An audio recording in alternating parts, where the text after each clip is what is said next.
welcome. I don't know. Delhi is a bit getting cooling down. I just came from Bangalore where the weather is a bit kind of nicer, so to say. So, yeah, welcome. So before we start, we're going to talk about the 12 links of dependent origination as well as the wheel of life. Yeah, how we actually are going around in samsara and how do we can get out of it. Yeah, so maybe we're going to talk about those things.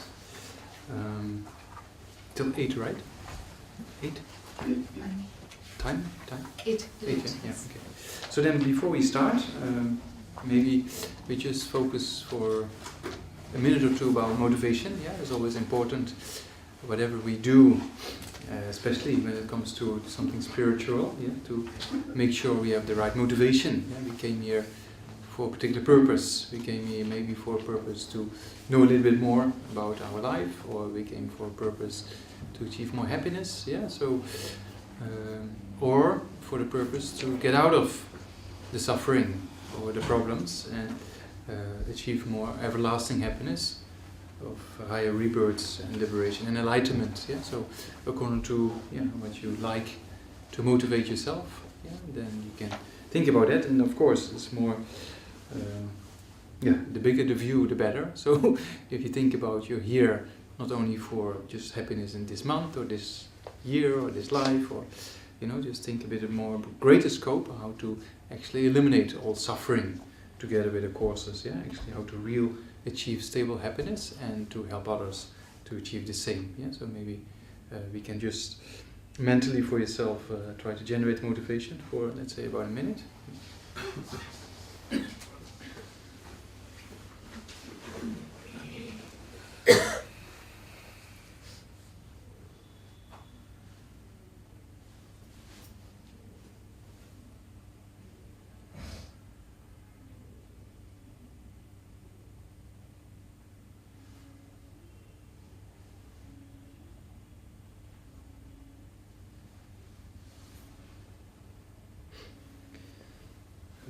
Then those who are Buddhist, they can recite the refuge prayer. Sangye chedan sogni sonam la janjo bada dani kyasu ji dagi jinjo gebe sonangi lola benje sangye loba sho sangye chedan sogni sonam la janjo bada dani kyasu ji dagi jinjo gebe sonangi Dola penje sangye doba sho sangye chedam soni sonam janjo bado dani gyoso ji dagi jinso kebe sonangi dola penje sangye doba sho.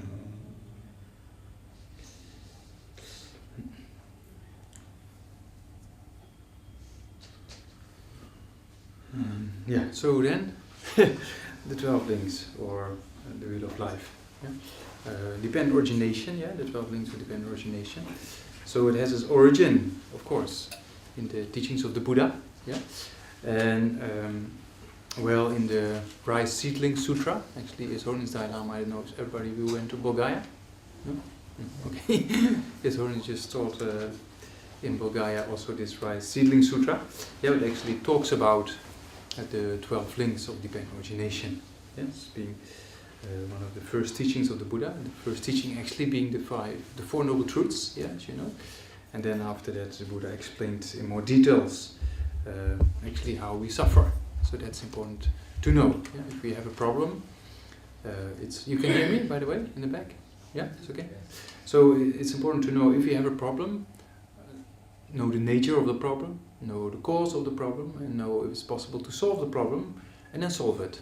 That's basically in a very logical way how we actually deal with things in life.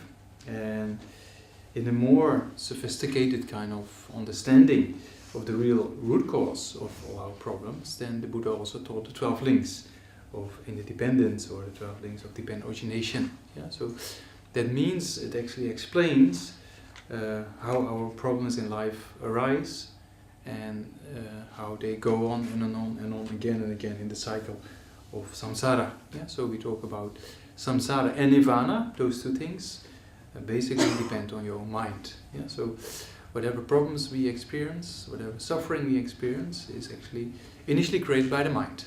Yeah, so you can, so that's one thing we should know, that is mentally created. And also all the happiness we like to achieve in this life, future lifetimes, basically depends on the mind, right? Because every external, objects, we have in our life, that by itself doesn't give a real satisfaction or a real kind of happiness, stable form of happiness. Yeah, so also we all know in our daily life, if you have fame, wealth, or possessions you have, those things doesn't really bring the real happiness. Yeah, because if that was the case, then everybody who is famous, everybody who has a lot of money, everybody who has possessions should be happy. Yeah, and that we can see that is not always the case. Yeah, and there's many stories like that in Hollywood and in Bollywood and in all those kind of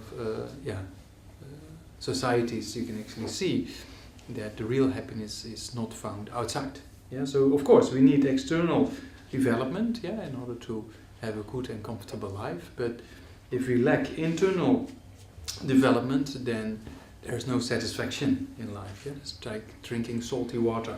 Yeah, so all the songs, all the pop songs, again get no satisfaction, and then I haven't found what I'm looking for. Those kind of songs that even the pop groups, some of the pop groups, they came to the same conclusion, that actually there's nothing to be found, there's no real satisfaction, and they tried many things already. So they tried money, fame, traveling, drugs, and they still didn't find what they were looking for.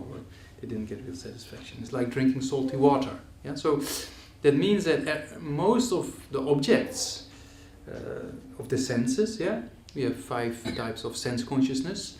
So those objects of our desires of the 5 senses, they don't give an everlasting happiness. Yeah? If they give us an everlasting happiness, then the more we should take those objects, the happier we should become. Yeah, but that's in most cases not the case. Yeah? So then we also have mental consciousness, and if you develop mental consciousness, the more you develop, then it's been proven that many people actually become more happy. So why is that so? Because happiness, is kind of feeling, right? Happiness is a mental feeling, so that depends on mental created causes and conditions. Yeah. So that, taking that into account, then you can see that people with total similar or almost the same lifestyles, that one person is happy and another person is not happy. Yeah, it just depends how we view the world. Yeah, so that depends a lot about our mind. Yeah, some people, one day they see the world as beautiful, then they have the black glasses of the depression, and then the whole world is very negative. But the world is the same. The world didn't change. Yeah, it's just our perception, our view.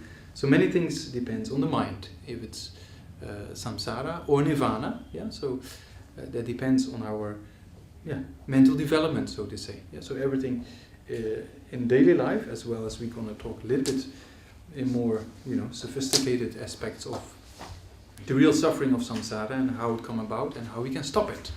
That's important to know. If you have a problem and you can solve it, then why worry and just solve it? If you have a problem and then maybe temporarily you cannot solve it, then also why worry? Because you cannot solve it at that time. It's just acceptance should be there. Yeah. So in that way, whatever condition externally we meet, with our mental attitude, we can deal with it much better.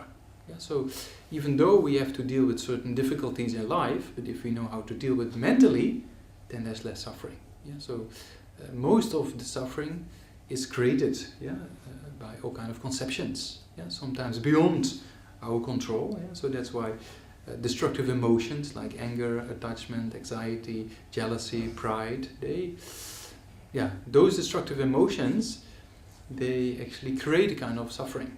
They create a kind of mind that is not happy, a mind that is not stable, a mind there's no clarity, and the mind is totally disturbed. Yeah, if you have the rage of anger or something, you have the emotional hijack, so to say, of those afflictions, then there's no peace of mind, right? So in just first of all, from the point of view of society, on the individual level, you can see then when these destructive emotions come up, there's disturbance, right? And then you might say something wrong to another person you might regret. Yeah? So that actually came from a mental attitude. Yeah? So also criminals, same thing. Yeah? Who commit a crime, basically they commit a crime based on the mental attitude. Yeah? So whatever activity we do, physically or verbal, there's always an intention or motivation before, how short it might be. So that's why in the beginning we generated motivation as being very important. Yeah? So one of my friends in prison in Bangalore, we go to the central prison there to give talks. Very nice chap. Yeah, he killed a person. Some people think, oh, he's a murderer. But actually, if you know him, he's a very nice person. But just sometime a few years ago, for 10, 15 minutes, he was not in control. Anger took over and he committed a crime. So then you can see also even that problem he created in his life and harmed another person came from the mind. Yeah? So in that way, we can see that all the suffering, so to say, is created by the mind. Yeah? And then on top of that, the destructive emotions, the afflictions by itself also, they create a lot of problems mentally, because they disturb the mind, as we can see. There's no clarity, if those destructive emotions come up. And another aspect of those destructive emotions is they're not in accordance with reality. Yeah? Most of the emotions, they overblow a particular aspect over. For example, anger overestimates the faults of its object. Attachment overestimates the qualities. So even certain scientists, they come to the same conclusion. They say people who have these strong destructive emotions and see the world in a particular way, or a person, they get angry at, or attached towards to, or an object, whatever, then most of those emotions, almost 90%, is mentally fabricated. How we view a particular object. Yeah? So in that way we can see that because those afflictions are not in accordance with reality, they cause problems. Yeah? So if we don't understand reality or don't like to know about reality, then when we meet reality, because we're going to meet it because it's out there anyway, so when we meet reality, then it can cause a lot of disturbance. For example, impermanence and death. Yeah? So most people, especially in the West, in India is a bit more accepted, but in the West, many people, they say, oh, don't think about that and impermanence. Don't even mention it. So people like to push it aside. But it's reality, right? So one day we're gonna die, we're gonna lose other members, family members or friends. Yeah?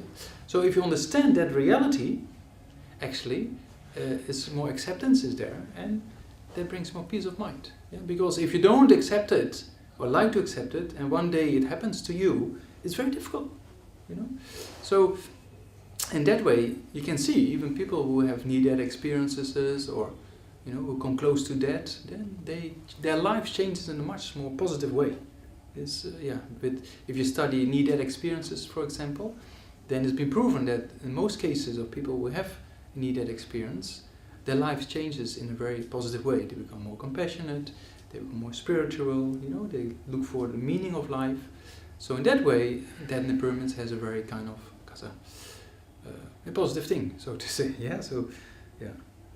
Buddhists, I don't think people also in the West, they think, well, Buddhists, they always think about suffering and impermanence and death. They must be so unhappy, But actually, it's probably the opposite, because if you understand reality well, then and your acceptance is much easier. Yeah? So if you never like to see a particular thing that is difficult to deal with, then acceptance is more difficult, and then there's more disturbance of mind. Yeah? So that's one thing. First of all, we have to know that these destructive emotions, basically, they cause us a lot of problems. Yeah? They disturb our mind, and based on those wrong views or wrong intentions, then also we can act verbally or physically in a way to harm others. So that's why those destructive emotions, they have to be abandoned. They have to be eliminated. And that's possible with mind trainings, with applying the antidote, with a kind of analytical meditation, meditating or analyzing, so to say, from a neutral perspective, the faults of the affliction or destructive emotion for a few minutes, come to a conclusion, focus on that conclusion, then you move to the antidote, for example, patience against anger. You meditate on or analyze the qualities of patience with reasoning, come to a conclusion and focus on the conclusion. Then it's like a scale, right? The more you habituate your mind to positive states, yeah, then the negative states of mind will lose their potential. Yeah, that's one aspect. Another aspect is to be more in control, or to subdue your mind, so to say, by generating kind of mental trainings, yeah, of kind of placement meditation. You focus on a particular object, for example, the breath. Yeah, you count the breath from 1 till 10, and then start over counting again. So you learn to focus your mind on a particular object, and then you prevent the mind from getting dull, yeah, or sleepy, so to say, and you prevent the mind from getting distracted outside. That the mind goes outward and thinks about things. That it sometimes happens where we try to do the counting of the breath, and all of a sudden, for a few minutes, our mind is totally somewhere else. You know, so we forgot what we're actually doing. Yeah, so in that way, we have two kind of antidotes to that, which is mindfulness and alertness. Yeah, those two mental factors. With those mental factors, you learn how to be focused. You learn actually not to get distracted. And if you get distracted, then alertness, one mental factor, rings the bell and say, hey, look, you get distracted. And then with mindfulness, you go back to what you're actually supposed to be doing, in this case, counting of the breath. Yeah, so those two mental factors, alertness and mindfulness, yeah, if you train well, this simple meditation of counting the breath, as soon as the mind gets a little bit, loses its clarity, or the mind gets distracted about the thought of this morning, or thought of tomorrow, you know, then as soon as that happens, you be aware that you get distracted. Then with mindfulness, you bring your mind back to the counting of the breath. Yeah, so if you train in those two mental factors, alertness and mindfulness, then together with getting a little bit of stable mind, then you'll be able to to control the mind much better. Yeah, so those kind of techniques comes from Buddhist science of the mind, or Buddhist psychology, you can say, but also being used in other forms of psychology, for example, in treating OCD patients. Yeah, that they learn actually how to focus the mind on other things than the neurotransmitters. In certain cases, actually let a person do something like washing your hands, or counting the tins in a shop or something. Yeah, or people with lesser schizophrenian kind of mental disorders. Yeah, then also if they train in these kind of mental factors, then what Jeffrey Schwartz, who's one of the world leading medical doctors regarding the treating OCD patients with these kind of techniques, yeah, what he calls the mental force of attention. Yeah, so similar techniques as we just talked about. So that helps you to actually not paying attention to negative thoughts, not paying attention to thoughts that might overpower you. Yeah, to be aware of that first of all, and not letting your mind getting in this emotional hijack. Yeah, so if you train in those mental factors, then you'll be able to become more in control, to subdue your mind. Yeah, so if you read books of very famous books of Daniel Coleman regarding emotional intelligence, for example, yeah, then also the main conclusion is, if you subdue your mind, there's happiness, right? And if you can subdue your own mind and be in control of your own emotions, then it's very easy to deal with other people. So that's why people with very strong emotional intelligence, who are very skilled with their own mind, so to say, how to deal with their own mind, it's very easy to engage with people, be social, very popular, so to say. Yeah, so yeah, if it's a businessman or a manager or whoever, or a teacher in a school, if you're emotional, very intelligent, you know exactly how to deal with people, because we all have minds, and we all want happiness and don't like suffering, and we all have these kind of destructive emotions, right? So if you be very skillful and understand the mental process within yourself, it's very easy to understand others as well. Yeah, so there's a few things I thought I start off with, because the 12 links of dependent origination is, I try to keep it very simple, but as already said, that it can be very profound. You can study this for months if you want to. So now we only have about an hour. So where I come from, in Monastic University, we study this for 2 months. Yeah, this subject we're going to do now in 1 hour. So, and it's 2 months, 6 days a week. Yeah, and early morning to late evening. Yeah. So, just we keep it simple. Yeah. So 12 links of dependent origination. Yeah. So that means those 12 links actually explain to us not only how we experience suffering, as we just talked about, the destructive emotions, but how that suffering is propelled again and again in a cycle of rebirth. Yeah, and then how those habituations actually causes us to be like stuck in this kind of cycle. Yeah, that's one aspect. If you understand that well, then also you can understand how to get out of it. Yeah, because if you understand the problem well, the better you understand the problem, the better you can look for means to eliminate the problem, right? So that's one aspect we should know. Yeah? That's a very important point. So then, because we're going to talk about rebirth. Yeah? So who doesn't believe in rebirth? Doesn't matter? Doesn't. Does not? Not sure. Not sure, okay. You don't know really. They don't know really. Ale. Most people are in between. Yeah, So then you have to analyze. Yeah. So you analyze either reincarnation exists or doesn't exist, right? There's no third possibility. So what are the reasons for reincarnation to exist? What are the reasons for reincarnation not to exist? It's very simple.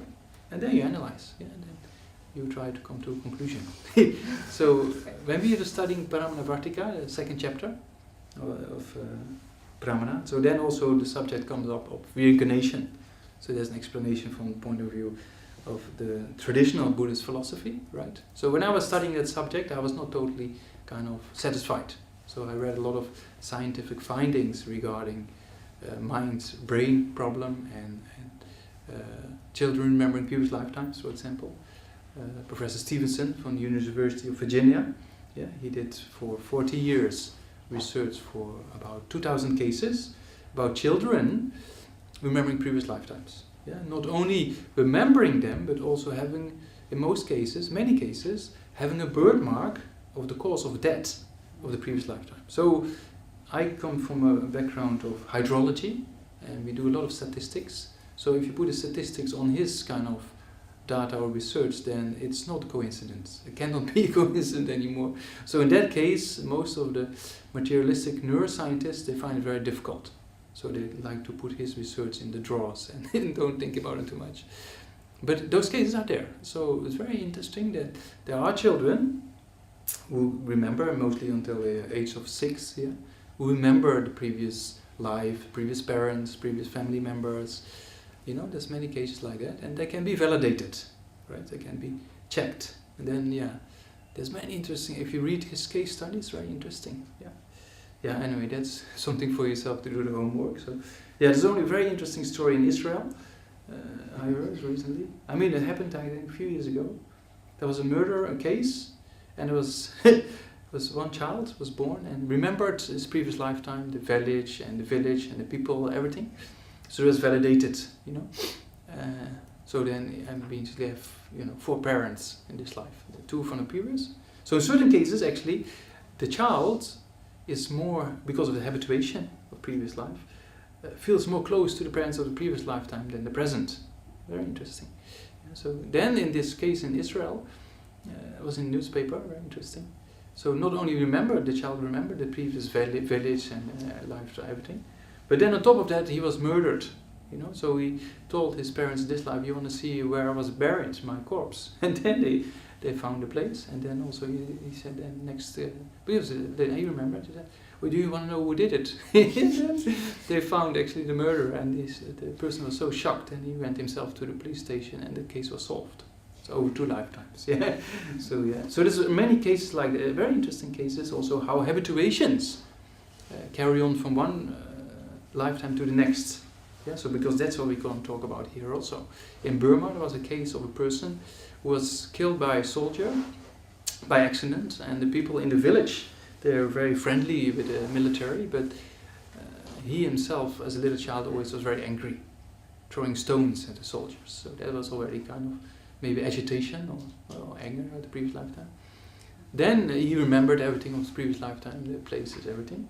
And then he had also the birthmark of the shot wound, and that's been analyzed, right, with how shot wound actually, at that particular event, actually, so you look at police reports, and then you look at a shot wound, and you look at a reincarnation or the new personality, so to say, and then there's a similar kind of structure to be seen. Very interesting. Yeah. Don't ask me how that happens. You know, there are some explanations possible, even in the Buddhist psychology, but it's not that easy to be explained. But yeah.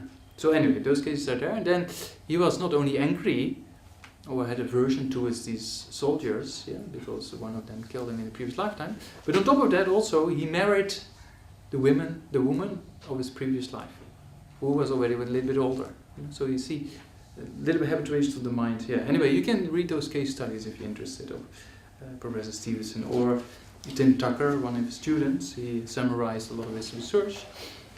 Yeah, it's a very interesting thing. Yeah. So then, other thing is brain-mind problem. Yeah. So how the mind or certain types of consciousness, so to say, have less dependence on brain. Yeah, so in the near-death experience, for example, when the person cardiac arrest, within 10 to 20 seconds, there's no oxygen flow to the brain anymore, right? So the brain dies. Yeah, so in that period, sometimes it can happen that a person leaves the body. Yeah, the consciousness leaves the body, and then to revive the person, the consciousness comes back. Yeah, those cases are there. So, yeah, this has been examined by medical doctors who initially thought this is not true. We never learned this in medical school, you know. So, but then they saw this phenomenon quite a bit, and they started examining it. And then, because most neuroscientists, they say, of course, if lack of oxygen in the brain, people see all kind of things and visions, and you know that happens. Yeah. But and if it's just mere visions, if there's no, if it's not valid, then of course we can accept that. But more than 93% of the cases who have near-death experience of the visions they see is accurate. You know, they be validated, and yeah, it's very interesting. That there are cases for people who were born blind, have a cardiac. There was one case actually I read in one of those researches, and the person actually out of the conscious came out of the body of the near-death experience and actually saw what the doctors were doing. Yeah, one surgeon was doing a very funny kind of exercise before he started. He was a bit ashamed of it himself, and then this lady was born blind. After she came back to life, she told this surgeon, "Why did you do this exercise?" And he said, "How can you know that? You're blind." So yeah. Anyway, there's cases like that. If there's less or maybe no brain needed for conscious to function in certain cases, then yeah. So that's for yourself. For those who have, who have the doubt still, you can analyze those things. Yeah. There's many other cases as well.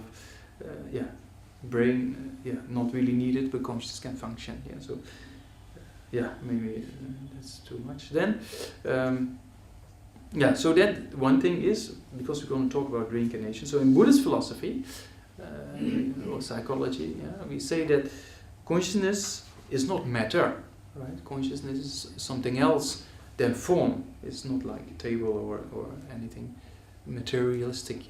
Consciousness is something different. So consciousness can only be produced by a previous moment of consciousness. Yeah, so in that way, because you need a kind of substantial cause to produce something, right? Matter can never produce consciousness. Consciousness can only produce consciousness itself. Yeah, so that being the case, that our moment of consciousness now at this time is created by a previous moment of consciousness. That previous moment is created by a previous one, a previous one by a previous one. And actually in that way, consciousness, we cannot find a beginning. Yeah. Also consciousness, we can actually never stop. Yeah. You put a person to sleep, the sense consciousness, they cease to exist, but mental consciousness is still present. Yeah. We dream, and there's all kind of very subtle mental consciousness still present. So the body we can put and isolate, but consciousness we don't have control over. Yeah. Especially the consciousness of somebody else. Right. So that's a different phenomena, and that only can, because it can also not be stopped. Also, there's no beginning.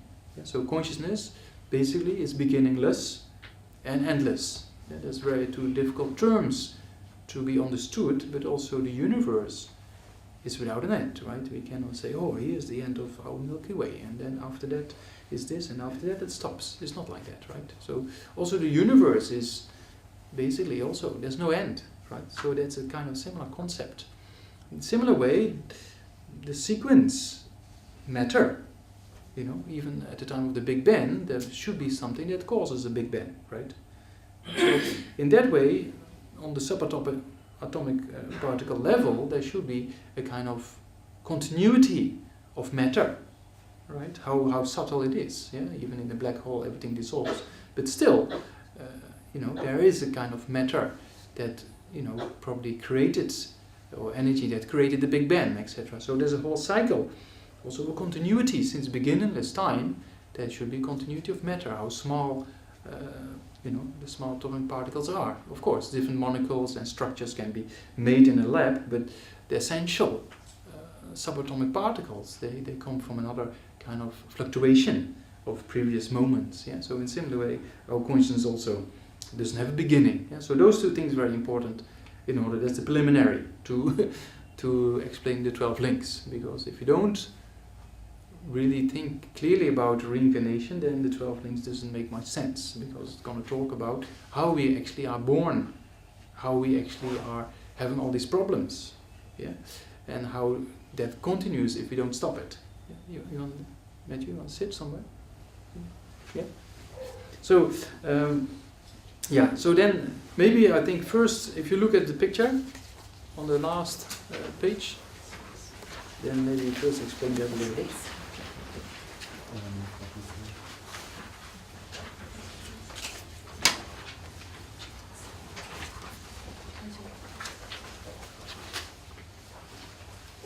Yeah, so you see there are quite a few things. So yeah, you can talk weeks about that if you want to. Yeah. So to start, there's a kind of Lord of Death, yeah, kind of a dragon or lion kind of feature. You see that, the big one, red in color, 4 hands, 1 face. So he is holding the wheel of life. Yeah, so the Lord of Death, so to say, a symbolic kind of thing. Yeah. Yeah, then on top, on the right, yeah, you see the Buddha. The Buddha is showing the path to liberation. Yeah, so on the left top you see the Pure Lands. Yeah, in this case I think Sukhavati it looks like. Yeah. Yeah, so that's the way out. Yeah, so that's the positive thing. We start with a positive, with the optimistic. I'm a bit optimistic kind of person, so let's start with that. Yeah. So there's a way out. We're going to talk about the suffering of samsara, but first of all you have to know there's a way out. Yeah. So that's the Buddha showing that part. Yeah. So where does it all start? Our problems, our suffering, in the center. Yeah. In the center you see there's a bird, there's a snake, and there's a pig. You see that? I don't know. It's very small. Yeah. Yeah. So a snake, a bird, and a pig. Yeah. Pig. Yeah. Yeah. So they stand for the 3 poisonous mind. Yeah. Our mind, as we just talked about, our mind by nature, yeah, the ultimate nature of our mind, so to say, is pure. Yeah, it's like the blue sky. Yeah, but it's temporarily obscured by these kind of destructive emotions. Yeah, so there's destructive emotions like anger, attachment, jealousy, pride. Yeah, they're not always there, right? They're just temporary. They come, they abide for some time and disappear. Same with the depression or whatsoever. Yeah, negative thoughts, they come up, they're there for some time and then disappears again, right? So that you can see that they're not in a part of the mind. So that gives us a positive view to it all, because they're not in a part of the mind, yeah, and they're not in constant reality, so they can be taken away. Yeah, like it's not always clouded. Yeah, sometimes the clouds disappear and there's a blue sky. Yeah, yeah. So, but here the 3 poisonous mind refers to the 3 root afflictions. Yeah, or yeah. In this case, the 3 poisonous mind. Yeah? So that is the pig is kind of ignorance. Yeah. Don't ask me why you choose it. But there's ignorance. Then the bird is referring to attachment. Yeah. And the snake is referring to aversion or anger. Yeah. Yeah. So that's the 3 root afflictions. That means that all other afflictions are rooted in these 3. Yeah, there's more classifications. There's a classification of 6 root afflictions and secondary afflictions, etc. Yeah, but they're all rooted in these 3 kind of afflictions. Yeah, ignorance, and I don't know if you can see this in this picture clearly, but normally speaking, the pig in his mouth, and it's the bird and the snake. And you can see in this one, I think. But traditional has been painted like that, because that means that from ignorance, attachment and anger arises. Yeah, that's very important to know. Yeah, so what is ignorance? We're going to talk about. Yeah, because it all starts with a kind of ignorance. Yeah? So ignorance is the cause for all the problems. So what is ignorance? Ignorance is kind of not knowing reality. Yeah? So not knowing. There's many things of not knowing. Yeah, we don't know who's walking on the Aurobindo mark at the moment, right? We don't know. There might be a few people. We don't know who's walking. Yeah? So there's also ignorance, but that not really disturbs us, unless you freak out if you don't know it. But that doesn't disturb us, right? Who's walking on the street? Yeah? So then, So that ignorance we're not worried about. The real ignorance we're worrying about is the ignorance that has the wrong view of the self. And so the ignorance that sees the self as concrete, existing from its own side. That's a very important point to know down if you want to know down. Yeah. So ignorance of grasping at a concrete from its own side existing I, that's the root of all the problems. Yeah. So because if I ask you now, hey, please get angry, difficult, right? But if I say, oh, you look like this, you look like that, and you did this, and you did that, then the I comes up, and very easy to get angry. Within a few seconds, you can generate. So it's related with this I, So in Buddhist psychology, we say the ignorance, this kind of concrete concept of I, is the root cause of all the problems, right? In psychology, in Western psychology, very similar. If you read researches of Daniel Brown, for example, from the medical school, Harvard, and similar kind of conclusions. They say people who are more self-centered, who more talk about themselves than talk about others, who see themselves as more important. Self-centeredness, for example, is a cause for depression, is a cause for high blood pressure, heart diseases. So a very similar kind of research being done regarding this self-centeredness. So it's not exactly the same as how subtle we describe it in Buddhist psychology, but very similar aspects. That people with a more concrete concept of I actually have more problems in life. So in Buddhist psychology, we say that this ignorance creates, by the power of the ignorance, anger, attachment, same thing. Very concrete concept of I appears. On top of that, the afflictions arise. Anger, attachment. I need this now. Anger, as we just talked about, how dare this person say this to me? I'm more important, So that concrete I actually causes the afflictions to fuel the afflictions. So that's why. So that's one aspect. The other aspect, as I said, this ignorance, is also not in accordance with reality. Because he can understand that there's no place for something concrete existing from its own side. Everything is in nature of interdependence. Everything is dependent on causes and conditions. Our body, our mind, is just a fluctuation of causality, cause and effect. Our body came into being when we were born from the womb from our mother, and then we change, right? If you look at a photo when you were a newborn baby, and you look in the mirror now, there's a difference. So the difference didn't come overnight. That difference came over many years, and every second we change. Every split second there's a change, right? It's not that today you look like this and tomorrow you look like that. Between yesterday and today and tomorrow there's a change happening constantly. Because one day you get grey hair, one day you get a wrinkle. It doesn't happen overnight. It happens in a very slow process, luckily. What? People get a shock. So that's that's the kind of subtle impermanence. We momentary changing. Our mind, same thing, right? Our mind is momentary changing. So there's no place for something to exist concrete from its own side. So the funny thing here is that this ignorance, which is this grasping at a concrete I am me, that concrete I am me doesn't exist, but we think it exists, and that causes the problem.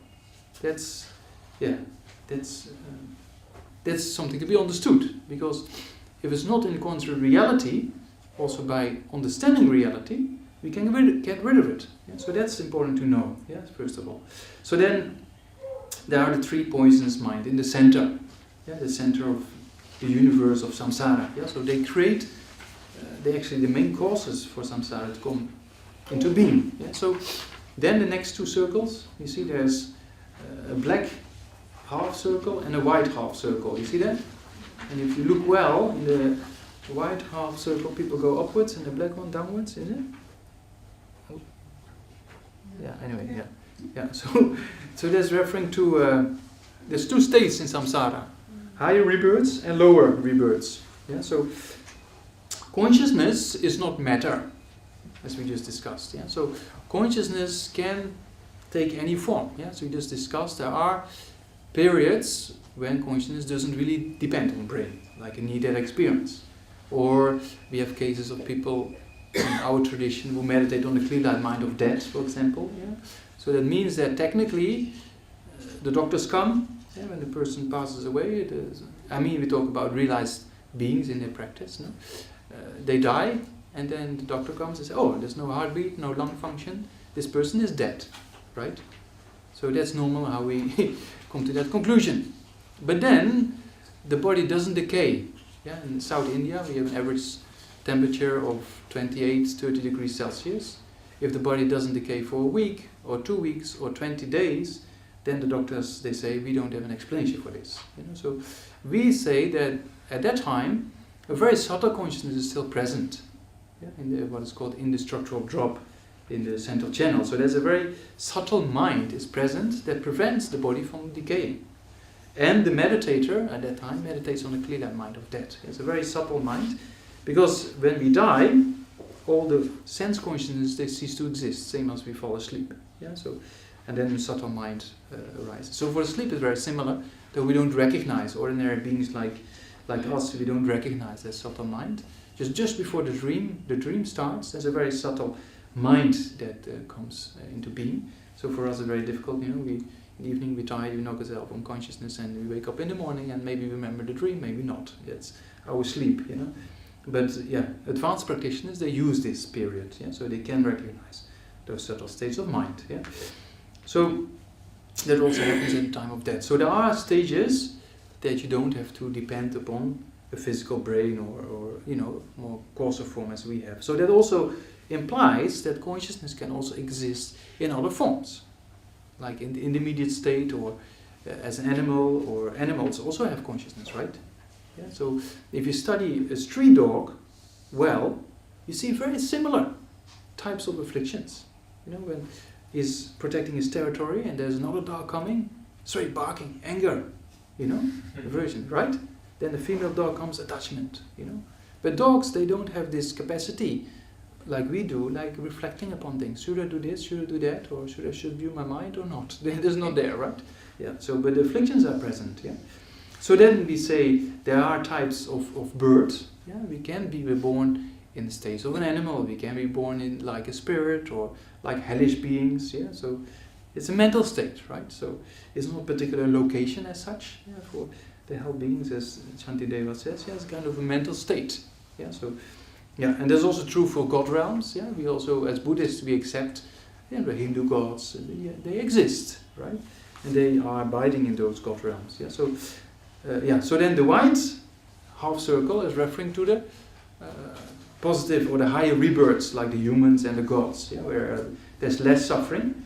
Though as humans we know we still have certain kind of suffering of birth, sickness, old age, never finding what you're looking for, and meeting things you don't like, and never being satisfied. So those kind of sufferings are still there, but it's less severe than the suffering of animal realm and spirit realm and the hell realm. So the black is the dark side.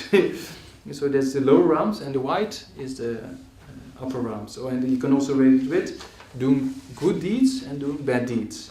If you act negative, you create negative karma. Like my friend in prison who committed the crime of killing, based on the mental, affliction, anger, right? He committed physical behavior which causes the person to die. So that is kind of a negative deed.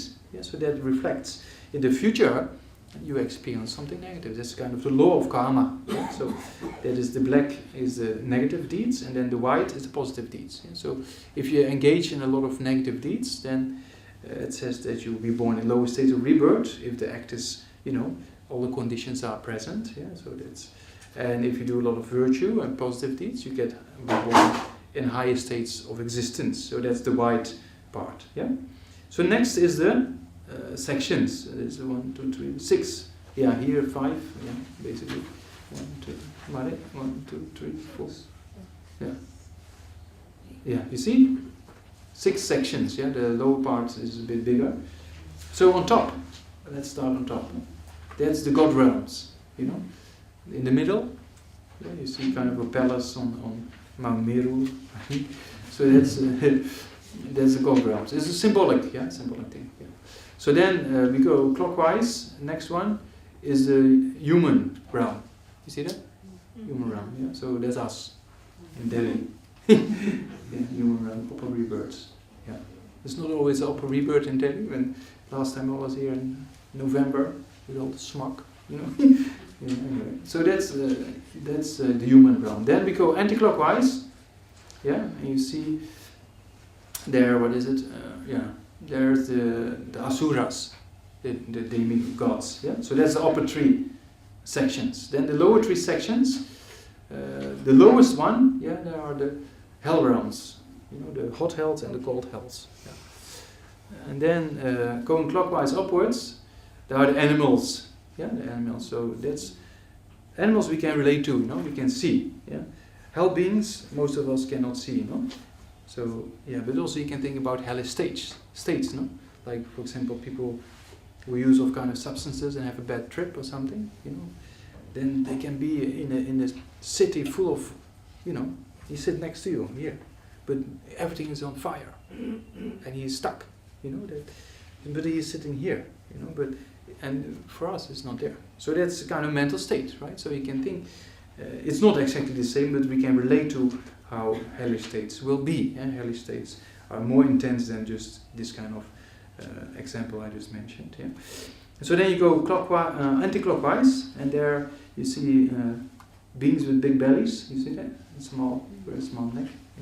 So that are the hungry ghosts or the ghosts.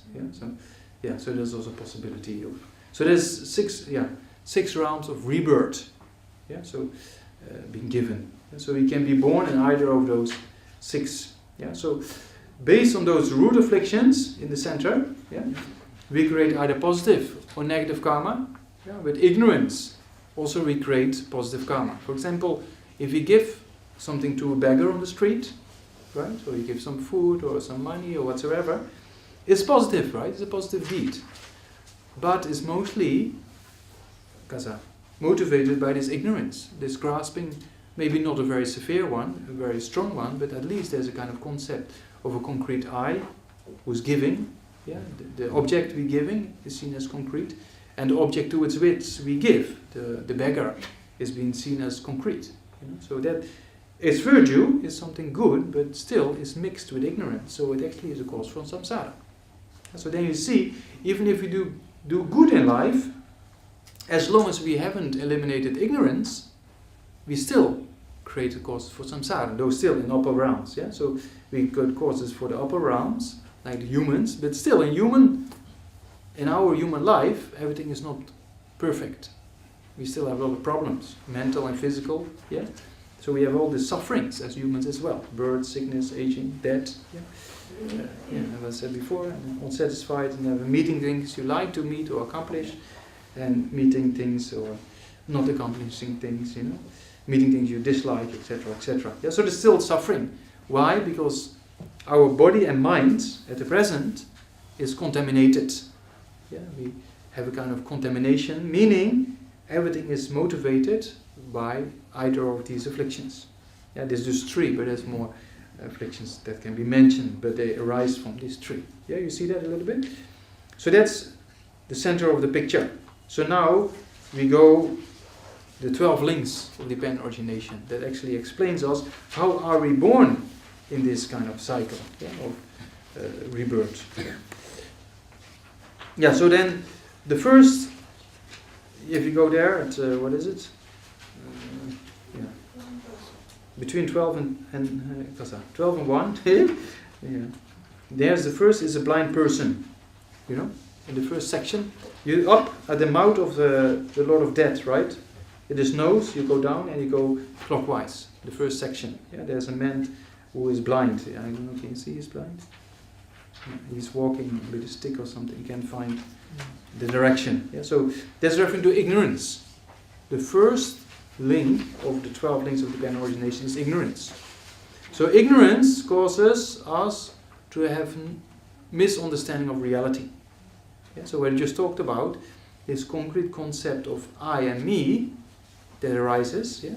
Based on that, we get angry at a person. Based on that, we generate attachment. Yeah? Based on that, all the afflictions arise. That initial concept of concrete I and me. Yeah? So that's the first step. That's the problem. Yeah? So ignorance causes all the other links. Yeah? That's one thing. If you take away ignorance, then all the other links don't come to existence. So that's the positive side. Yeah? All our destructive emotions, yeah, they have one positive quality. And that is, they can be taken away. They can be eliminated. Because they're not in accordance with reality. So with the correct understanding, you can eliminate it. Yeah, like, for example, you fear snakes, right? In Delhi, there's also in summer, maybe, snakes. No. Rainy season. Very rare. Just imagine you have fear of a snake, okay? Then it falls into the picture, yeah? Or, so you can relate to all the kinds of fear as well. So then you walk outside and there's a rope just laying there, called up, you know? Then if you fear of snake, you think it's a snake, but actually it's not, right? You know that kind of fear? Or you're afraid of spirits and there's a little piece of cloth in a tree, you know, and the wind goes like this. You know, it's a spirit. But actually it's not. But that time we believe it's a spirit. Or we believe it's a snake. Or in the train you think you're moving, but it's the other train that's moving, you know. So what appears to our consciousness is not always reality, right? Then if you see the platform, you know it's not our train. And then correct consciousness arises. As soon as correct consciousness comes, or you see the rope, you put a torch and you see it's a rope. Then you don't fear the snake anymore, right? So as soon as correct consciousness arises, it eliminates the wrong form of consciousness, right? Yeah? And then the wrong form of consciousness doesn't come into being at that particular time. Yeah? So that's the same with ignorance. If you eliminate ignorance, if you see that body and mind, as we just discussed, are momentarily changing, there's no place for something existing concrete from its own side. So it doesn't exist the way it appears, right? If you understand that well, and not just like a second kind of, probably like that. Not like that. This, you have to habituate yourself over a long period of time. Yeah, it's not only days, not only weeks, or months, or years, but decades. Yeah, so as Holiness Dalai Lama also says, he started to generate interest in emptiness, with this understanding of reality, the lack of concrete self, or intrinsic self. So it's only said for the last 60 years I'm thinking about this, and now I slowly studying it. Now slowly I think I start to understand it. So so it's not an easy thing to be understood, but it's the root. That's most important to understand this reality, because if you understand this reality well, your ignorance will decrease. If your ignorance decrease, destructive emotions like anger, attachment, jealousy, pride will decrease. If they decrease, there's less suffering. There's more peace of mind and more happiness. So that's why that's also why it's called number one, ignorance, number one. Yeah. So that's the most important thing to see as the root cause of all our problems, the root cause of the whole cycle of samsara. So we should invest in getting rid of this ignorance. So that for that purpose, we have to understand emptiness, selflessness. Yeah. So emptiness doesn't mean nothing exists at all, right? But emptiness, empty of what? Empty of a concrete self. Yeah, or selflessness means not empty of a self, just in general, but empty of a concrete self. Yeah, or atma, we say. So conventionally we have atma, conventionally we have a self. But the atma is a negative, the negative particle. So that actually means that it is the self doesn't exist in an inherently way, all by itself, without dependence. So that self, which exists, which appears, where it appears very concrete, that doesn't exist. So that should be understood, and that you cannot expect to understand that in 50, 60 minutes. Right? So, but at least I give you a little bit an idea. 50, 60 lives are okay? Yeah, maybe. Yeah, it's lifetime. If you convince in reincarnation, then you can relax, because it's gonna take a long time. Yeah. So once His Holiness, the Mind and Life Institute. I know you heard about it. Yeah. So then His Holiness is made with the scientists, and a few of the scientists are quite new, to His Holiness, and then they see His Holiness very sharp, and so knowledgeable with reasoning. They have discussions, and then His Holiness never really studied science, right? So then His Holiness asked the scientists questions they never thought about before. And then they asked, Your Holiness, how long are you studying these matters? Then His Holiness says, for the last 14 lifetimes. So that teaches us that, these kind of matters are not easy to be understood just in a few hours. Yeah. So yeah.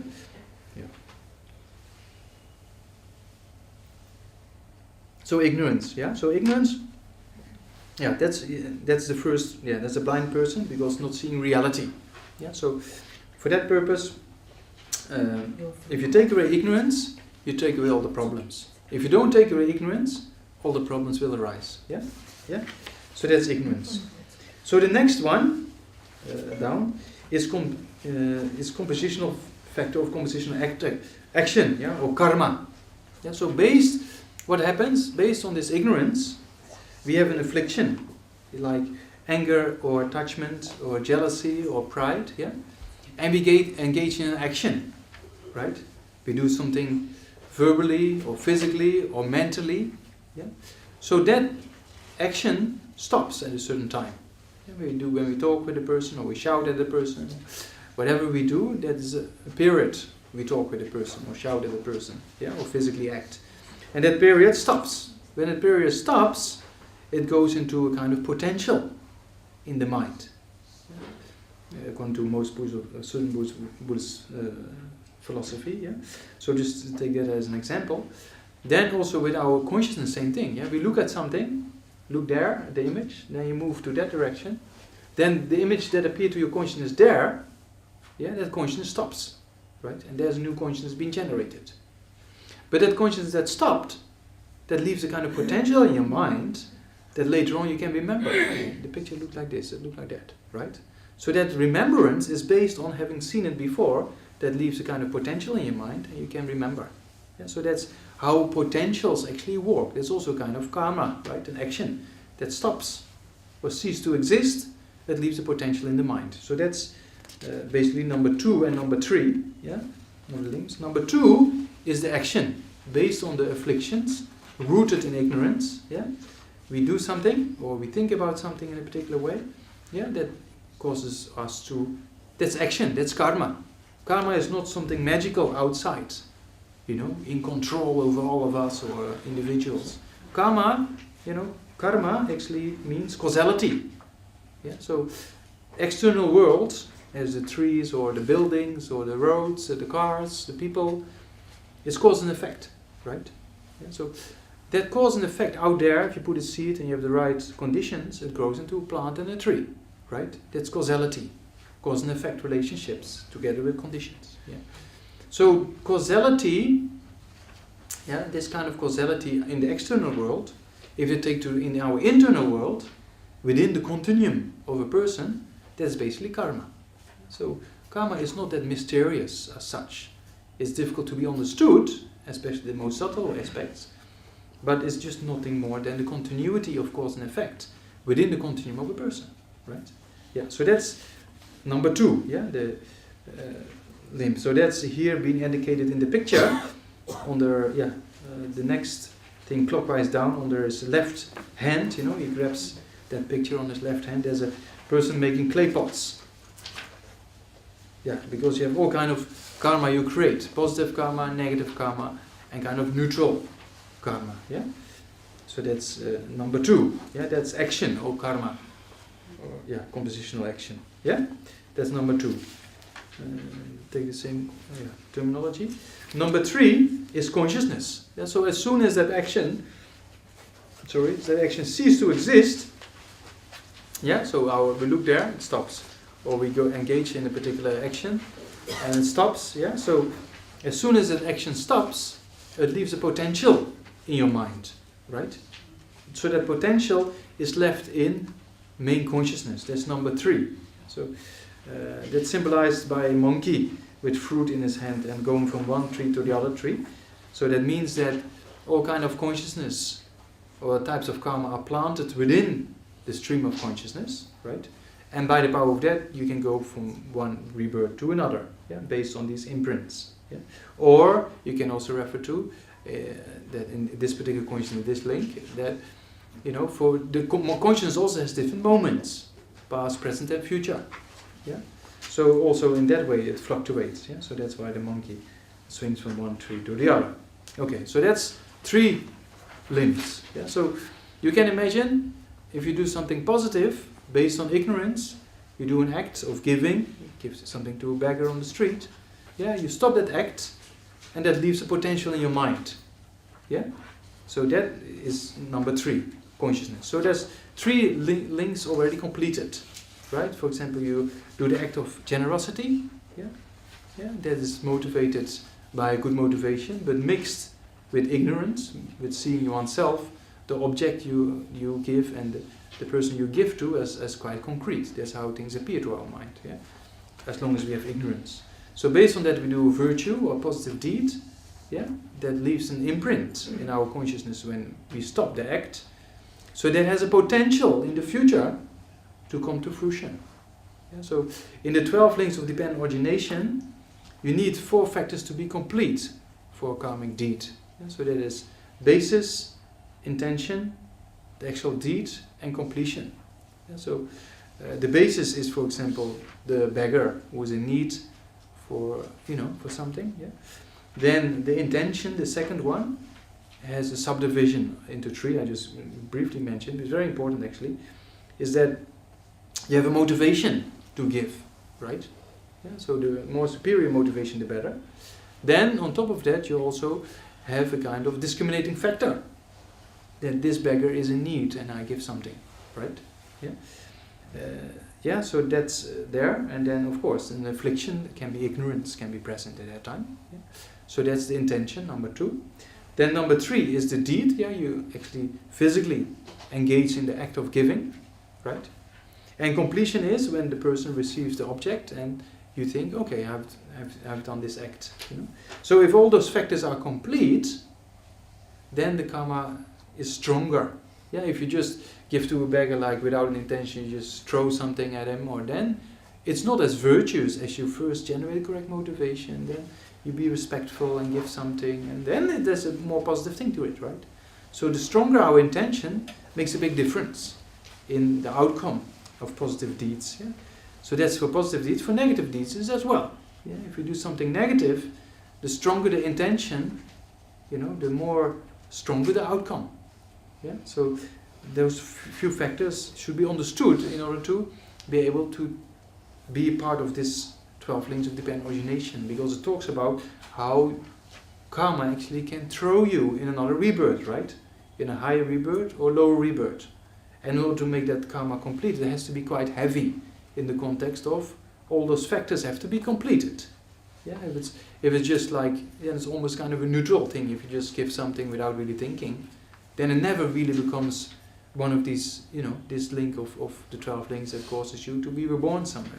Yeah, so to be reborn in another state based on karma, it has to be quite strong karma. Otherwise, just a kind of neutral thought doesn't have the power, right? Yeah, so that's something that should be understood. So that's also true for the act of killing, for example. Yeah, if you first have a clear basis of a person or animal you like to kill, then you have a strong motivation to do it.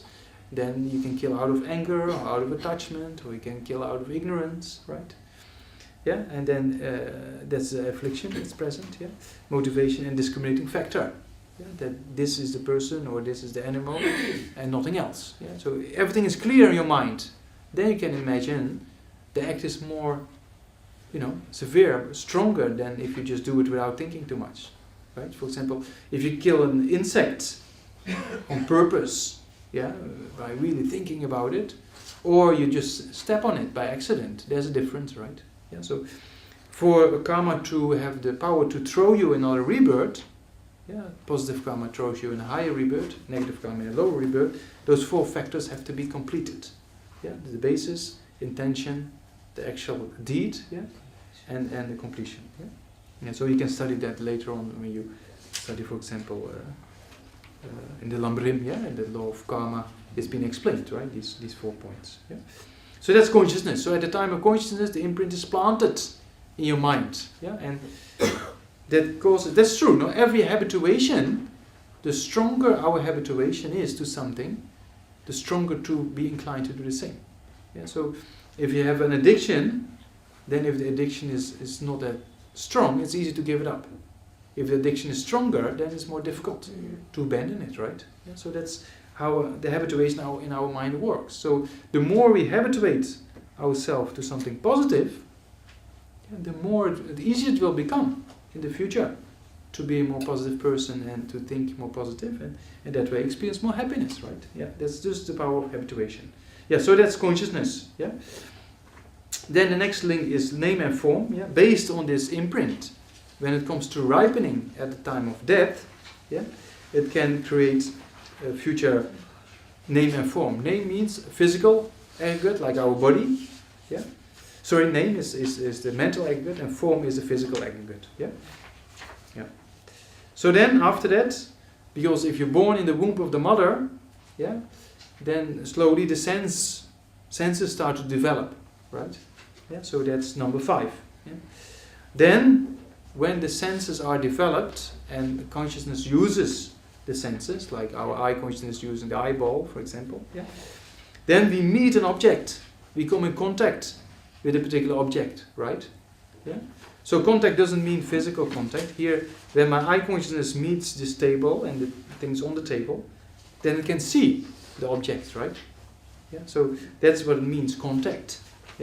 So based on contact, feeling arises. Oh, this is nice, or this is not nice, or neutral feeling. So based on feeling, either being pleasurable, unpleasurable, or neutral, craving can arise, or aversion can arise. So our afflictions like anger and attachment are very much related to what is pleasurable and what is unpleasurable. Things we dislike, we generate aversion. Or people we dislike, we generate aversion, right? People we like, we generate attachment. So it's important to equalize those actually things. But by the power of habituation towards, because attachment overblows the qualities of its object, right? So based on attachment to the things we like, we over-impute even more, and the craving gets stronger and stronger. It's also true for things we dislike, which either can be a problem, can be a person. It's like this bad because this. And we generate a kind of aversion, right? And most of those things of aversion, the mind overblows or overestimates the faults of its object. So a person is bad because of this. Then friends say, no, come on, this person also has this quality and does this. Well, you say, no, not true, right? Because that mind of anger doesn't like to listen even to that part of reality. Of course, a person also has qualities, but you don't like to see that. So then you can see anger also in that regard is not in accordance with reality, right? So that feeling arises. Based on feeling, craving and grasping comes. So craving and grasping are 2 states of desire or attachment. Well, the second one, number 9, is stronger than number 8. So I now simply explain it in this way, but actually what happens is the first 3 links, right? The first 3 links are created in action, right? Either positive or negative. That leaves an imprint in consciousness, right? So our consciousness has all these imprints. So when conditions are met, those imprints can ripen. For example, all of us we have causes in our karmic storage room, so to say, of getting sick, right? Or getting a cold or a fever. Yeah? At the moment, the conditions are not present to let it ripen. Yeah? But as soon as we walk outside and there's a very cold breeze coming through and you sit and you get a little bit chilly and tomorrow you can get sick, right? So the real cause of the sickness is not the cold wind, right? It's inside. If you don't have the causes from within karma, you don't get sick. So that's why if the causes are being there and the conditions are met, the reasons come into being. Same with a seed. Putting a seed here on the table, the seed has the potential to grow into a plant, but put it here on the table, nothing will happen. If you put it on soil with fertilization, heat, moisture, etc., it will grow, right? So the potentials are there, but just waiting for the conditions to be met. So that happens. That's the first three links, right? Those seeds are planted in our consciousness. Yeah. Then at the time of death, what happens? Yeah, that's because this talks about how we can get reborn, right? So we have done all these actions. We have done positive actions. We've done negative actions. Yeah. We've done neutral actions. So then at the time of death, it's extremely important to have a positive state of mind. Yeah. Also, if you're with people who are dying, if they're not religious, or at least try to generate positive states in mind in their minds. Whatever they feel comfortable with. That's very important, because the positive state of mind at that time will be the condition for positive potentials to come to ripening. Yeah, because that's very critical at the time of death, just before a person passes away. Yeah, then it's important to activate those positive states. Yeah, so then at that time, craving and grasping, are two actually activators. The states of mind just before dying that activates karma at the level of number 1, 2, and 3. Yeah, so at the level of consciousness, karma leaves a potential in the mind that sits there. At the time of death, it can come to ripening by the power of number 8 and 9. Yeah, craving and grasping. Yeah, so then that karma gets activated. Yeah, and then that activation itself is number 10. Its existence. It causes this kind of, in Tibetan we say drupjegile. It actually establishes the throwing karma. Yeah, because straight after number 10, birth happens. Yeah, so then birth doesn't happen like this. Yeah, you die, your consciousness leaves the body, goes into an intermediate state. Yeah, that can be 7 days, it can be shorter, they can be up to 49 days in general. Yeah? Then after that, a person takes rebirth, either as a human being or as any other type of birth. Yeah. So that happens at the time of birth. Yeah? So it's very important to generate positive states of mind at the time of death, because that will activate these positive karmas, and then a good rebirth can be generated. Yeah? So then, number 12, aging and death. If we're born, what will happen? We're gonna get old. So very funny, little children, they want to get old. They want to be an adult. They want to be like 18 years old instead of 6, right? But then you get past 20 or 30, and then you want to be young again. But actually, we cannot get younger, become younger. We only get older, right? So as soon as we're born, we're walking towards death, right? So that's our future. Yeah, so in that time of walking towards death, then we can practice. We can put these things into practice to try to subdue our mind, to eliminate afflictions, to walk on ignorance. Yeah, and then we not only will have more, meaningful life in this life with more peace of mind, more happiness, but also for future lifetimes. We create positive potentials in the mind, and the more you habituate yourself to something positive, at the time of death will also be easier to generate a positive state of mind, right? And then you cause a good rebirth. So then, after having a good rebirth, then you progress every rebirth a little bit more, and then you do that for a few lifetimes, and then you go up the ladder. So that's the vast vision we should have. If you accept reincarnation, if you accept the causality within the continuum of our consciousness, that positive states of mind create happiness, negative states of mind or destructive emotions create suffering. If you see that and you see that as valid, you don't have to think, this person is telling me this, oh, it's all true. Don't believe what I say. Examine, check if your mind is really producing these things or not. And the problems in society, is it actually really coming from the mind or from something else? You analyze, right? You check. Yeah? And also with these things we just talked about, the more you habituate to something positive, will it be easier to become a better human being or not? And if that's the case, if you do that for a few lifetimes, how can you become a more kind of, in a structured way, a better human being? Like his Holiness Dalai Lama, for example. Yeah, it's an incredible example of bringing world peace, helping out to bring world peace, and bringing religions together, and teaching loving kindness and compassion. There's so much benefit, That is not trained in one lifetime or a few decades. No, that's trained over many lifetimes, right? So if you see those examples, then it gives you kind of encouragement that it's possible. If you put some effort in that direction, then one day it will be possible. Yeah? And one day also you'll be able to subdue your mind more and get rid of ignorance. If there's no ignorance, there's no karma being created. If there's no karma, there's no planted in consciousness. If that's not the case, and also all the other links of being reborn in samsara cease to exist. Right? So then we can stop the suffering of samsara. Yeah? Yeah, is that okay a little bit? It's a very short presentation of the 12 things. Yeah. Any questions? Hopes, yeah. Did the Buddha teach these 12 Links. branches of dependent arising? Was Yeah. it one of the teachings of the Buddha? Yeah, in the Rice Seedling Sutra, for example. Mhm. Yeah, taking this question further, Where did he teach it? Rice Seedling Sutra, Hmm.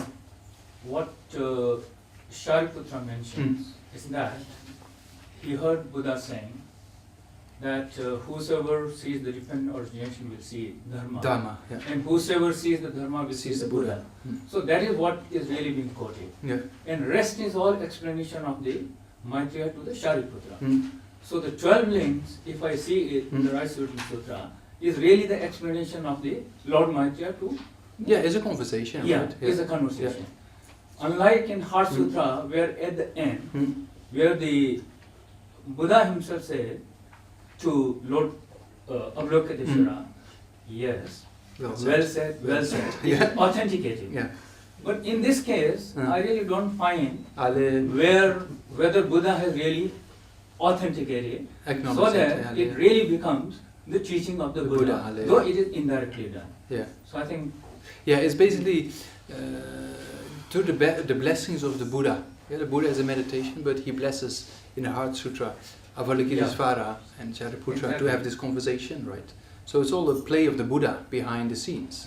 So it is the same, probably also true in the Rice Seedling Sutra, where Maitreya and they have this conversation. But it doesn't come out very clearly in the Rice Seedling Sutra.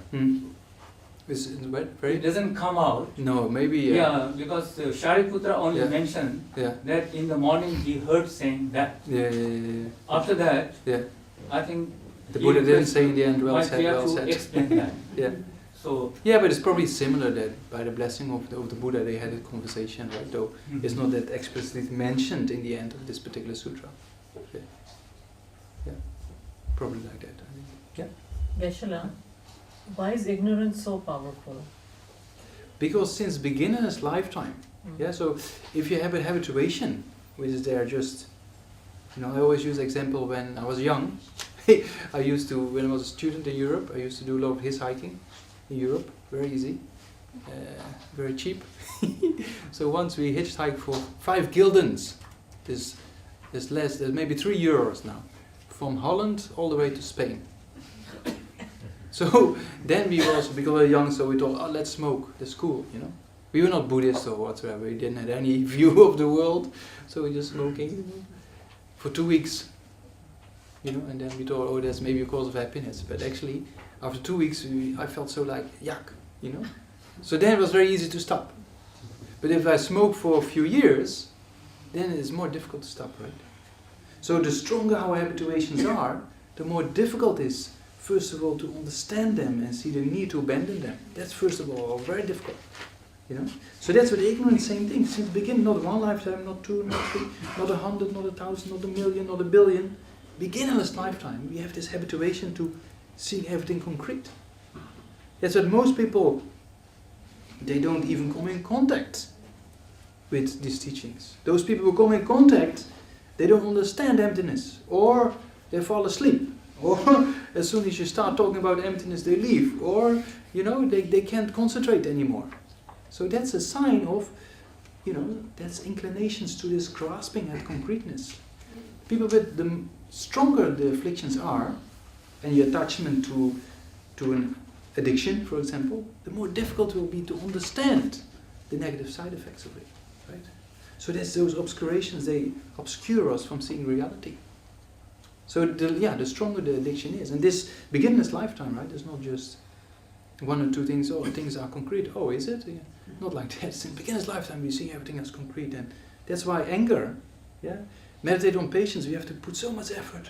Meditating on patience again. And then anger is generated within a few split seconds. It's so easy. Because the habituation is much stronger. Yeah. So that's why, but it's possible, right? That's the positive side, or the quality of the afflictions. You can take them away. Same with ignorance. Because they're not an innate part of the mind. They're not permanent, they're momentary changing. And they're not in accordance with reality. So with the correct form of consciousness, you can take them away. No? Yeah. It takes time, of course. Yeah. First of all, thank you for this talk. I just did not get what basically sets humans, this realm, apart from the other realms. If someone is born in the lower realms, then that concept of good karma or bad karma, that definition is not there. No. So won't they be stuck in that particular Very good. realm?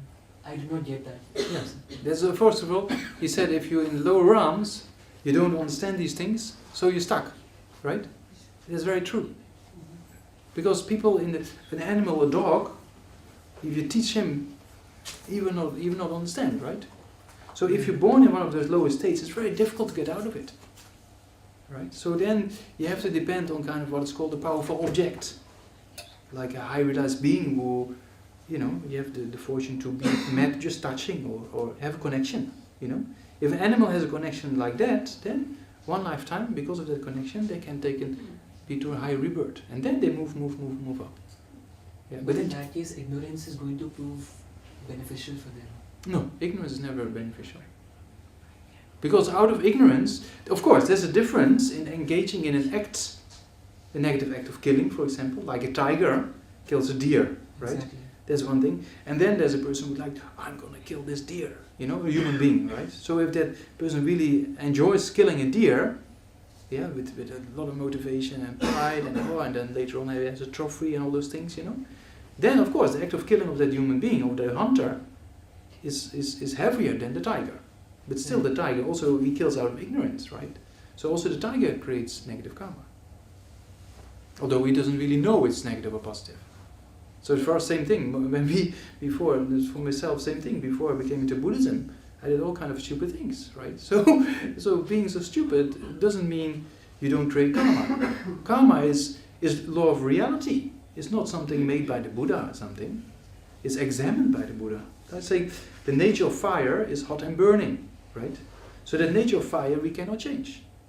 We can examine it. Yeah? So there's a law of karma. That's causality.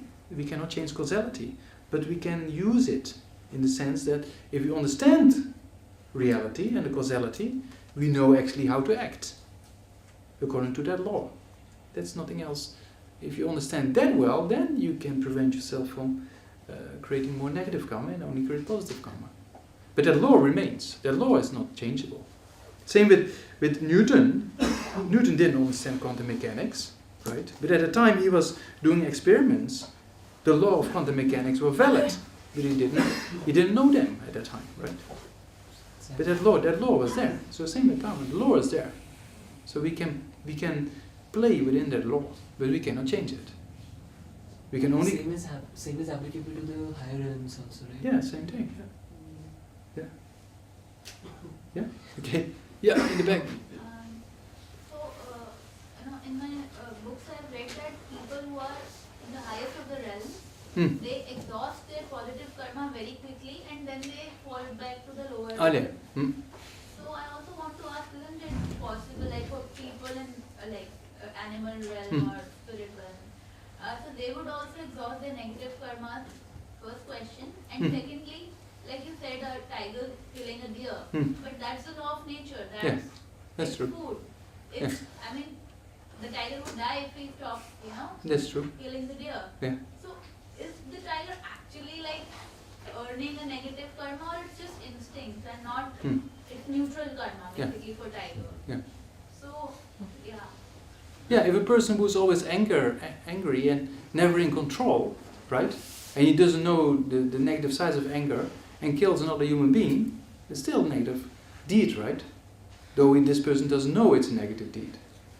Yeah, there are criminals who have this kind of emotional hijack. They don't have this concept of what they do to their victim, that their victim will experience suffering. They don't, that doesn't come to their mind, But still, their victim experience suffering, right? And they engage in a negative act, or not. So in that way, even if you don't know this law of causality, still there's action. And because of what I just said, because of the law of causality, that law cannot be changed. So there's still a negative deed created even by the tiger. Yeah, though if he doesn't eat, he doesn't survive. But still, that's one of the I would say one of the drawbacks of being born in those states, because you create a lot of negative karma. So you would not exhaust your negative karma? No, because you create more, right? Yeah. And the God realms, where you read in another book, that's certain of the God realms is also true. If you exhaust all your positive karma and you don't create new positive karma, then you can fall back again. Yeah. So the negative realm, you're doomed. That's it. Not doomed forever. How does it change unless an Yeah. enlightened being touches Exactly. So That's the only way? I mean, there are, of course, all in animals also, they have previous rebirths, right? So there's a possibility they have done good things in previous lifetimes as humans or something else, right? So they also have positive karmas in the continuity of consciousness, potentials. Yeah, but to get that potential to ripening, that's a question, right? So in that way, there's many stories of beings in lower realms who meet holy objects or holy beings, and then that the karma ripens and takes them out of that rebirth. Yeah? Yeah? Thank you for the talk. Okay. What I want to ask is two questions. First of all, nirvana, because the whole thing is about samsara and nirvana. What is nirvana? Is it a state of mind? And here, one of the root afflictions is attachment. So in nirvana, there is no attachment, but then there is no detachment either. Yeah. Are people neutral? Because Nirvana is not something like Delhi or something, or Goa, or like that. It's not a place, it's a state of mind. Yeah. But so if we're not attached, then we are not detached either. So Yeah. what's I mean, the state of balance? Nirvana means absence of suffering, right? There's no suffering and no causes of suffering. So what are the causes of suffering? Afflictions, destructive emotions, attachment, jealousy, pride, anger. So if you achieve nirvana, you don't have afflictions anymore, full stop. No afflictions. If you don't have afflictions, no suffering. But absence of suffering means a lot of pleasure? Yeah, quite a lot of pleasure. I mean, basically you just abide in a blissful state all the time, 24/7. And there's no need anymore to have all these things of eating and drinking and all those kind of business. You're just in one of the pure lands and you just, be happy kind of thing. Yeah, it's a stable, is because there's no suffering. So there only, if you get a little bit of a glimpse, if you do some placement meditation on the mind, on the breathing, right? Then sometimes the mind get a little peaceful, So at that time there's almost no afflictions present, right? So if you have that state, very peaceful, This not compared to nirvana, but at least it gives you an idea that there is a state of mind without all this disturbance, right? So. But you said that positive actions will also lead to rebirth, and they add up to karma. Yeah. And we are always asked to be compassionate, and compassion can only come when I feel for something. Yeah. But Yeah. we want to escape the cycle of birth and death. Yeah, so there are beings who cannot bear the suffering of samsara, right? So they want to get liberated as soon as possible. And thinking about all the sentient beings without number, beyond imagination, without number, they find it too difficult. You can imagine, right? It's not that easy to think about every sentient being without exception, to become a Buddha for their purpose, right? So that's why the Buddha so skillfully thought, okay, for those beings who cannot have this supreme intention, then they can go for individual liberation for themselves. Yeah. So that's becoming a state of arat. But when they become an arat, then the Buddha knocks on the door after some time and say, hey, look, you're an arat, very good, but you have to become a Buddha. So then he goes on the ladder of, and that's the next step. Yeah? Yeah? Whenever this is about time, it's a vague question, but you say consciousness comes from the moment before and continues to the next moment. Yeah. But it seems these links of dependent origination, they're based in time. You know? Yeah. So, and it seems that consciousness is infinite, or if you're in a state of nirvana, then time doesn't matter. So, what role does time play here, and how are these two connected? So at the time of nirvana, consciousness doesn't cease to exist. Only the contaminated stream of consciousness, right? The consciousness that has all the afflictions, that stops, right? That doesn't exist anymore, right? So, but consciousness at the time of an arat is still momentary changing, right? Yeah? So then, the consciousness also, there's no end to that consciousness. So eventually, that consciousness will develop and become a Buddha later on. Yeah? So, from the point of view of time, of course, there's past, present and future of the consciousness within the continuity of an arat, and then within the continuum of a Buddha, right? There's past, present and future. So in that context, consciousness is momentary changing, but it's a pure form. Yeah, it's free of all afflictions. Yeah? And so, yeah? Is anybody going to a GK1?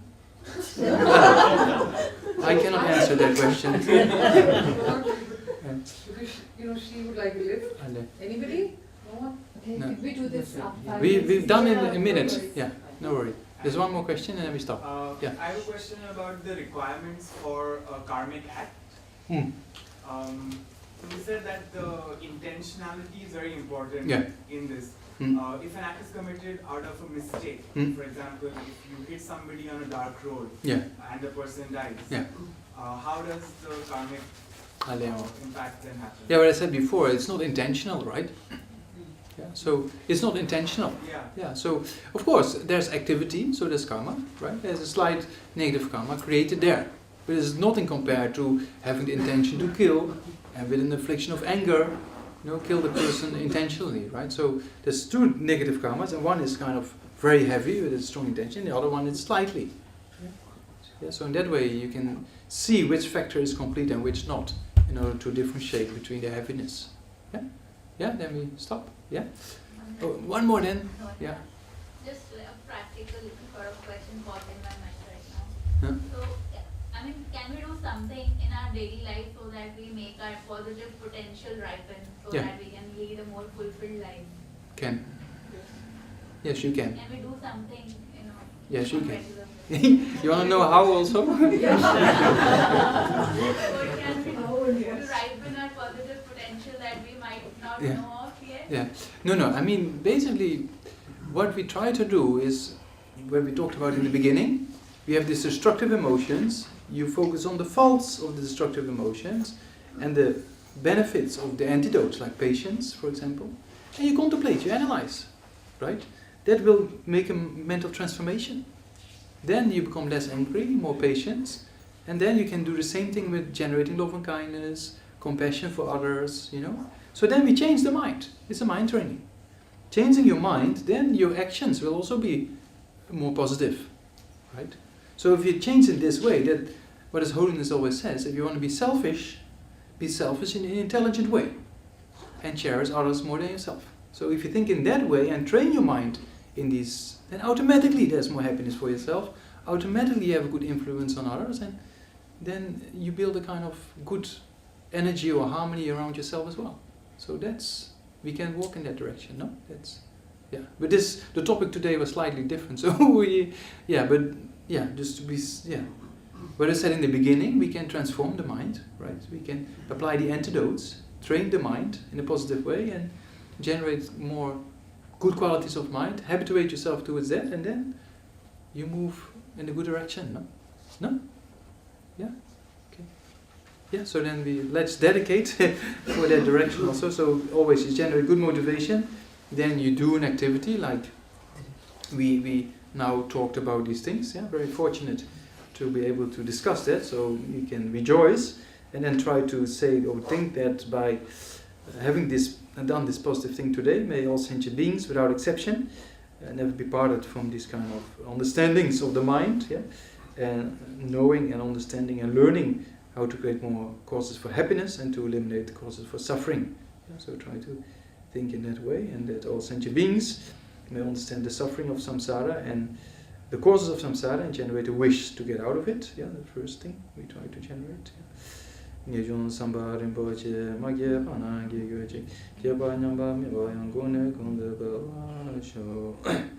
then on top of that, try to think that oneself and all sentient beings also generate positive states of mind, loving kindness, compassion, and bodhicitta in the mind streams, and may this always increase and never decrease. Chancho Samjo Rinpoche Magye Panam Geguji. On top of that, may one understand reality very soon in order to counteract ignorance, yeah, and to eliminate this ignorance, and by doing so, create causes for nirvana and enlightenment. Yeah, so also try to dedicate for that direction. Yeah. Toni Tawa Rinpoche Magye Pana Geguji. And also try to think that that all the teachers who teach this noble path, yeah, like His Holiness Dalai Lama, Lama Zopa Rinpoche, etc., may they have long and healthy lives, and in all the future lifetimes, may they lead us to enlightenment as quickly as possible, and may all their holy wishes be spontaneously fulfilled. Yeah.